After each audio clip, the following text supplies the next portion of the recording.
Everyone, नमस्कार आप सभी को। देखिए 2023 में जीडीएस के पद पर लगभग 2 शेड्यूल्स में लगभग 60,000 रिक्रूटमेंट ऑलरेडी हो चुकी है, जिनका कुछ काम कंप्लीट हो चुका है एंड कुछ अभी जो है बाकी है वो भी कंप्लीट हो जाएगा। साथ ही साथ अभी फिर से 30,000 प्लस पदों पर जो है दोबारा से जीडीएस, बीपीएम, एबीपीएम एंड डाक सेवक की भर्ती जो है निकाली गई है। तो ऐसे में क्या होता है, जैसे ही एक बार आप जीडीएस के पद पर सेलेक्ट हो जाते हैं और आप अपना डे टू डे वर्क में जो है लीन हो जाते हैं, अपना डेली का वर्क करने लगते हैं, जीडीएस, बीपीएम, एबीपीएम या फिर डाक सेवक जिसके पद पर भी आप सेलेक्ट होते हैं, तो आपके अंदर ना थोड़ा एक अनसेटिस्फैक्शन सा होने लगता है कि मतलब आप कंप्लीटली सेटिस्फाई नहीं हो पाते हैं अपनी जॉब के साथ, क्योंकि एक तो जॉब जो है 4 या 5 घंटे की ही है एंड साथ ही साथ जो सैलरी स्ट्रक्चर है, सैलरी भी थोड़ा कम है। बट 4-5 घंटे के हिसाब से बेरोजगारी को देखते हुए तो ठीक है, लेकिन जैसे कि आपने 10th में जो है इतनी हाई परसेंटेज लाए हैं एंड आफ्टर दैट आपको जो है इतने कम पैसों पर और वो भी घर से इतना दूर रहकर जो है जॉब करना पड़ रहा है, इन सभी को मिलाते हुए, इन सभी फैक्टर्स को इंक्लूड करते हुए आपके मन में कहीं ना कहीं असंतोष की भावना पैदा हो जाती है। तो आप चाहते हैं कि यार क्या करें। तो इस समय में जो है आपके पास 3 ऑप्शन ही बच जाते हैं। फर्स्ट ऑप्शन तो ये रहता है कि आप तैयारी करें आगे एग्जाम्स के लिए एंड उनको क्रैक करके कहीं और सेलेक्ट हो जाएं। सेकंड ऑप्शन ये रहता है कि आप डिपार्टमेंट ऑफ पोस्ट में ही बहुत सारी अलग अलग वैकेंसीज निकलती है अलग अलग पोस्ट पर, उनका डिपार्टमेंटल एग्जाम देकर जो है आप सेलेक्ट हो जाएं एंड अपना प्रमोशन पा लें। साथ ही साथ थर्ड ऑप्शन ये रहता है, जो ये दोनों काम नहीं कर सकते हैं, ये दोनों बस की नहीं है अगर, तो आप जो है ट्रांसफर लेकर 1 साल के अंदर अंदर अपने घर कैसे जा सकते हैं। तो ये 3 ऑप्शंस आपके पास रहते हैं। इन 3 ऑप्शंस के बारे में ही मैं आपको बात बताऊंगी, लेकिन इस वीडियो में आपको सिर्फ ये बताया जाएगा कि कैसे आप डिपार्टमेंट में रहते हुए डिपार्टमेंटल प्रमोशन पा सकते हैं। बाकी जो 2 काम है कि कैसे आप 1 साल के अंदर ट्रांसफर ले सकते हैं एंड कैसे आप फर्दर स्टडीज करके अदर जॉब्स पा सकते हैं, वो हम नेक्स्ट वीडियो में आपको बताएंगे। इसलिए चैनल से जुड़े रहना आपके लिए काफी जरूरी है।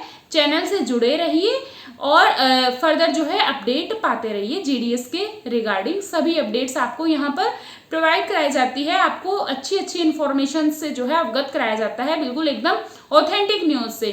चलिए फिर हम बात करते हैं कि कैसे आप डिपार्टमेंट ऑफ पोस्ट में रहते हुए जीडीएस के पद पर काम करते हुए प्रमोशन पा सकते हैं, departmental promotion and class 1 rank के ऑफिसर आप बन सकते हैं।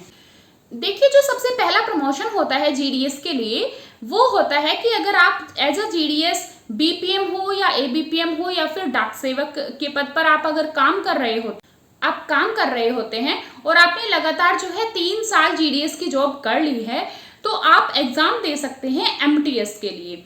एमटीएस के लिए आपको 3 साल जरूरी है। एमटीएस का फिर आप पेपर होएगा, पेपर देके जो है आप एमटीएस के पद पर सेलेक्ट हो सकते हैं। आफ्टर दैट बात करते हैं कि अगर आप एमटीएस बन गए हैं और आप फर्दर प्रमोशन चाहते हैं तो आप पोस्टमैन बन सकते हैं, postman and mail guard.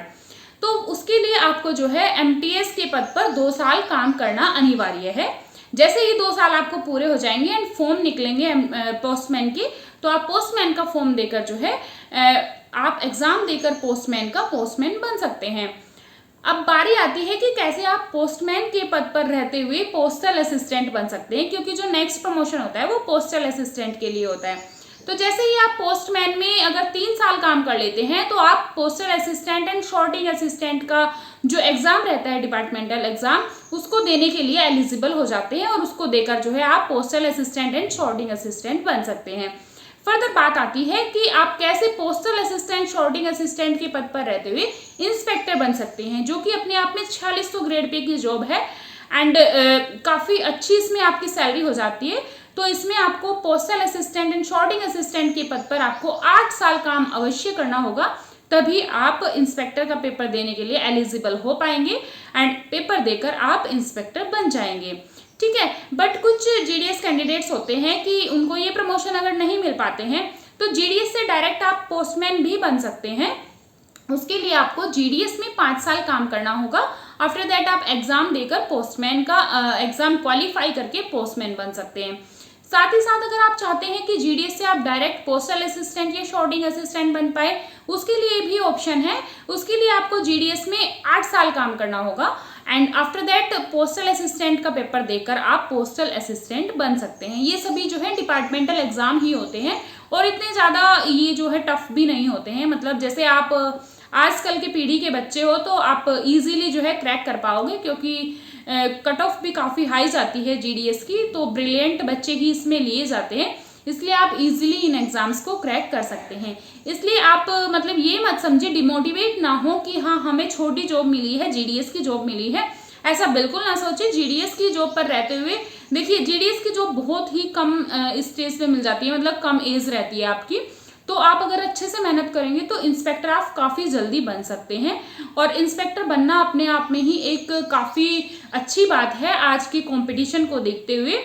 Department of post का कंपटीशन जो है थोड़ा कम रहता है, जो कि डिपार्टमेंटल एग्जाम्स के लिए होता है, इसलिए आप इसको ज्वाइन करिए और फर्दर जो है जो डिपार्टमेंटल एग्जाम्स रहते हैं इंडिया पोस्ट में, उनकी प्रिपरेशन करके आप प्रमोशन पाइए, तो आपके लिए काफ़ी अच्छा हो जाएगा। चलिए फिर मिलते हैं नेक्स्ट वीडियो में न्यू अपडेट के साथ, इसलिए चैनल से जुड़े रहिए। तब तक के लिए bye bye, thank you so much. मैं एक अच्छी सी अपडेट के साथ आपके साथ डिस्कस करेंगे नेक्स्ट वीडियो में। Have a nice day guys, bye bye.